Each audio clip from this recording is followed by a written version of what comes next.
Hubo una época grabada en la memoria de nuestra infancia en la que cada noche una luz se encendía en un laboratorio solitario para dar inicio al plan más ambicioso de la historia.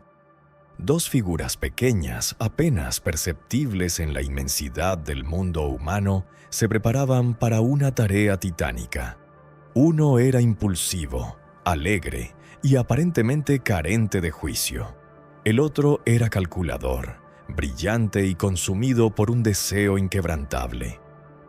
Todos recordamos la pregunta que marcaba el inicio del ritual: ¿qué vamos a hacer mañana? Y la respuesta, siempre la misma, resonaba con una seguridad gélida. Lo mismo que hacemos todas las noches, tratar de conquistar el mundo. Pero tras años de verlos fallar una y otra vez, cabe hacernos una pregunta que va más allá de la nostalgia y de la comedia de una caricatura.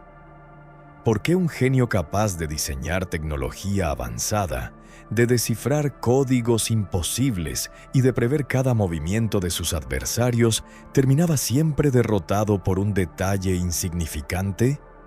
¿Era simplemente mala suerte o había una lección filosófica profunda escondida en el fracaso eterno de Cerebro?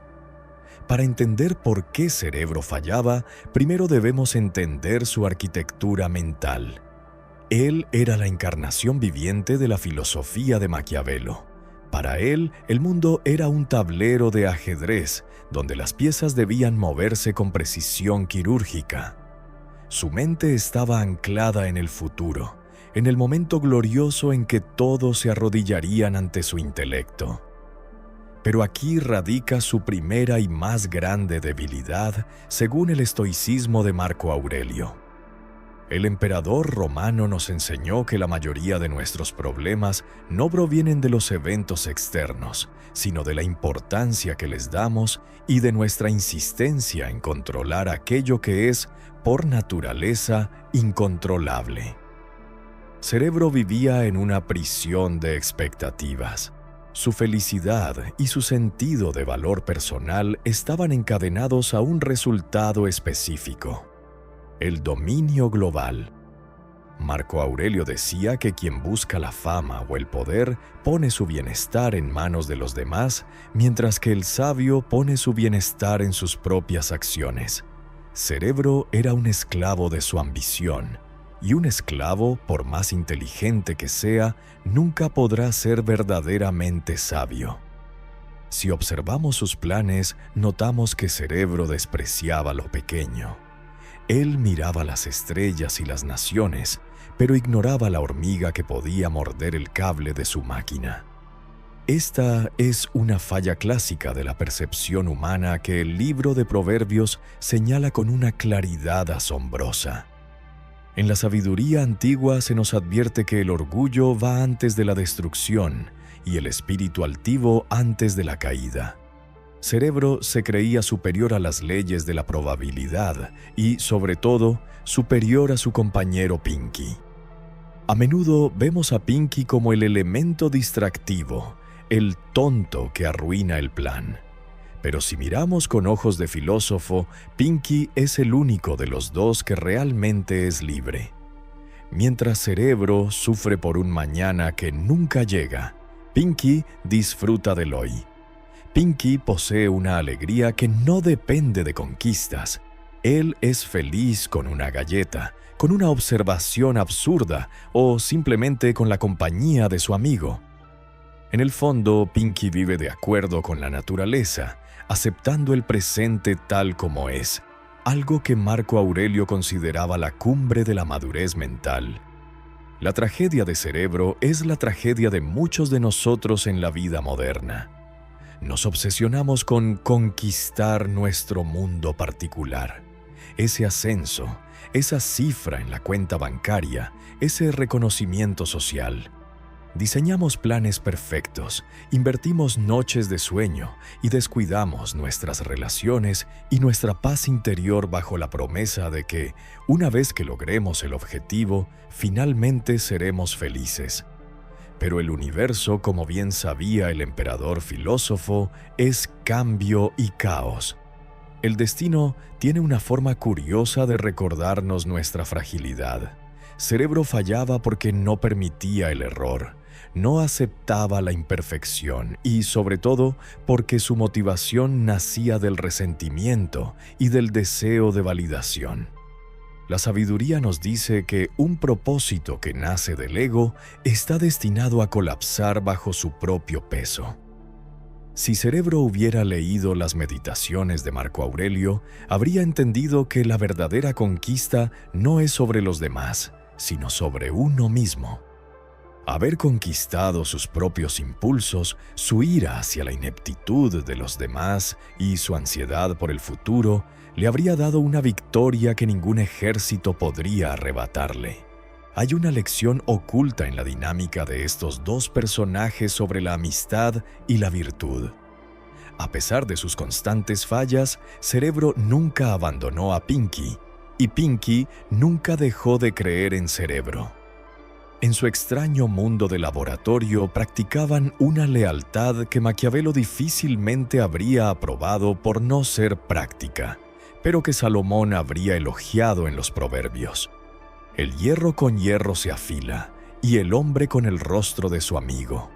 Cerebro necesitaba la inocencia de Pinky para no volverse un monstruo, y Pinky necesitaba la dirección de Cerebro para tener un propósito.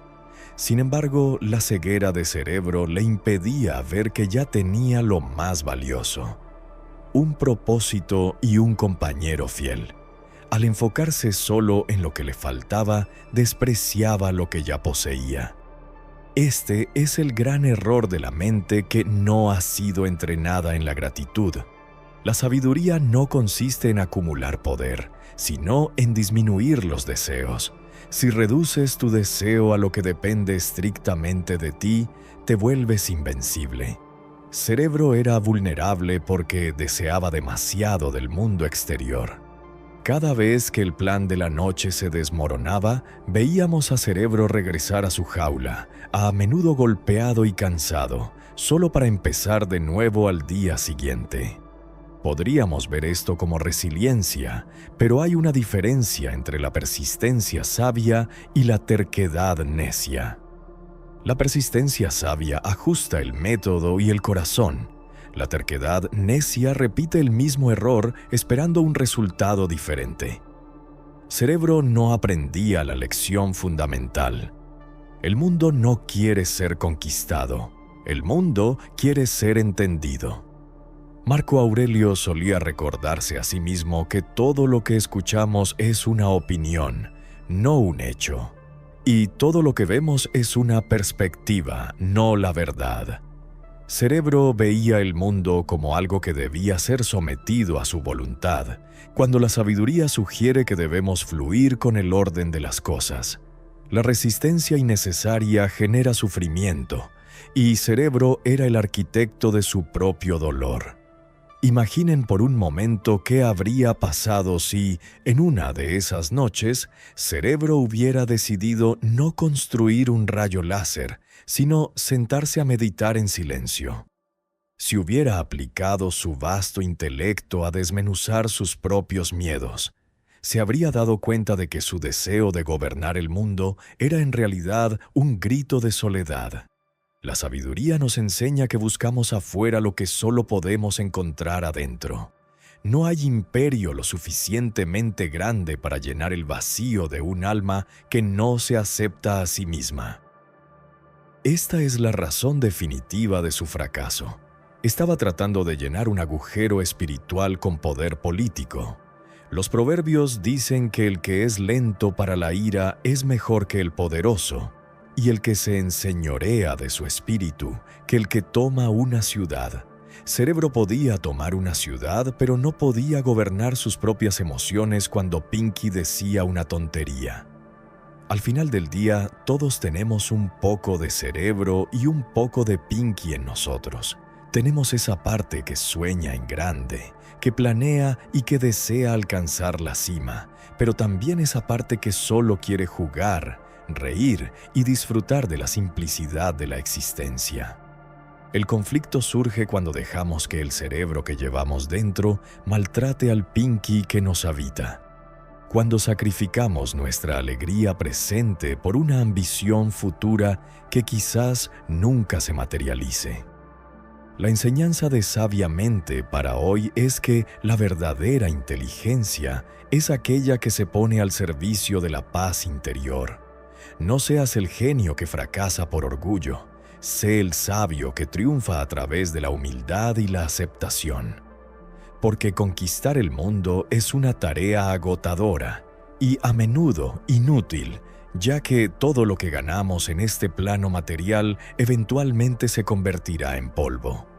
Pero conquistar tu propia mente, aprender a ver la belleza en el caos y encontrar la calma en medio de la tormenta es la única victoria que realmente perdura.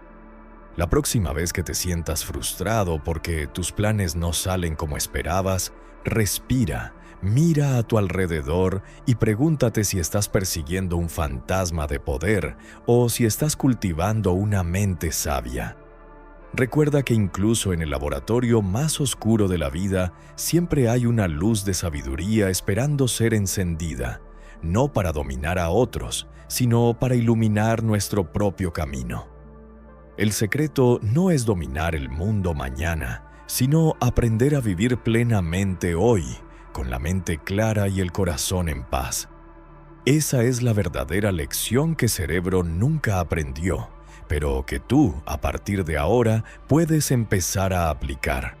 Porque al final de la historia no se trata de cuántas veces caemos, sino de con qué tipo de pensamiento nos levantamos para enfrentar el nuevo día. La verdadera conquista empieza en el silencio de tu propia conciencia, allí donde el ego se rinde y la sabiduría finalmente comienza a hablar.